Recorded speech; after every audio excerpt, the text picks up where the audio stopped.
High crimes and low bonds. Tonight, the 7 investigators reveal how men and women just accused of attempted murder were allowed to walk out of jail for just a few $100. The man who made it possible is a judge who's been under the microscope before. And a 7 investigator, Ross Jones, tells us his decisions have infuriated police and horrified victims.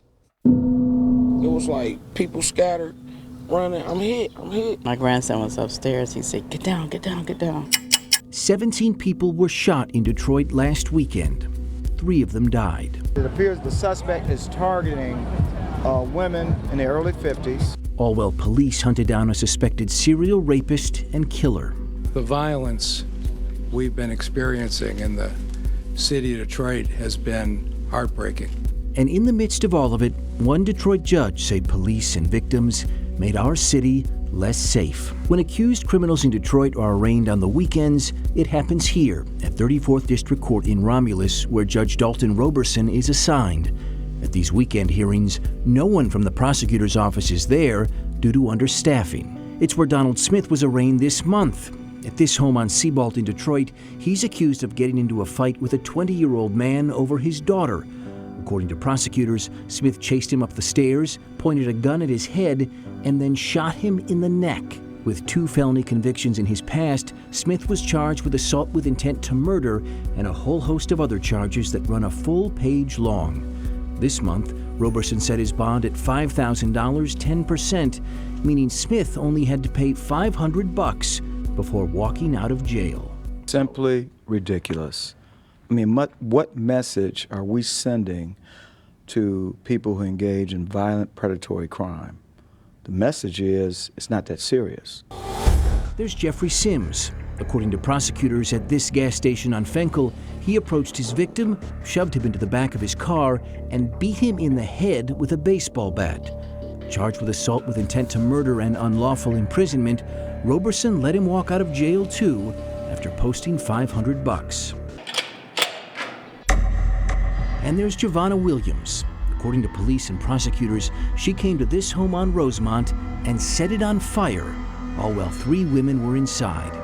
One of the victims didn't feel comfortable talking to us on camera, but said she was horrified to learn the alleged perpetrator, charged with attempted murder, walked out of jail for $500. The public has a right to have a sense of safety. Monica Briggins is owner of Detroit Bail Bonds, one of the many bail companies responsible for ensuring defendants like these show up to court. So you want to make it a situation where they feel and understand that this is a serious situation. $500, I mean, anybody can pick up $500 to pay a bond.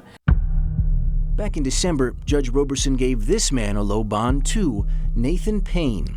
He and another suspect were accused of violently attacking a woman seen on camera being beaten with a hammer. Charged with assault with intent to murder, he too walked out of jail for $500, but he never came back. He's been on the run for 161 days and counting. We can't have certain people roaming the streets of Detroit. They're going to reoffend, and what are we supposed to do? In response to our story, Judge Roberson sent us an email. Even though all 3 defendants were arraigned less than 2 weeks ago, he said he has no specific knowledge of any of those cases, but stressed that each defendant is presumed to be innocent, adding that he always considers whether the defendant poses a threat to the community and if they're likely to return to court when setting their bond. Try to understand the impact that this is having on public safety. What if it was someone in your family?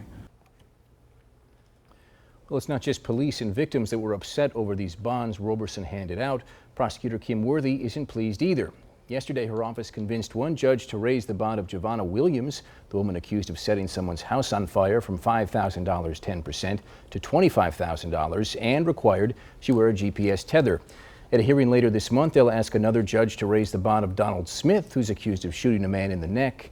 Yesterday, Judge Ronald Giles was asked to raise the bond of Jeffrey Sims, who's accused of beating a man in the head with a baseball bat, but he declined. All 3 defendants have pleaded not guilty.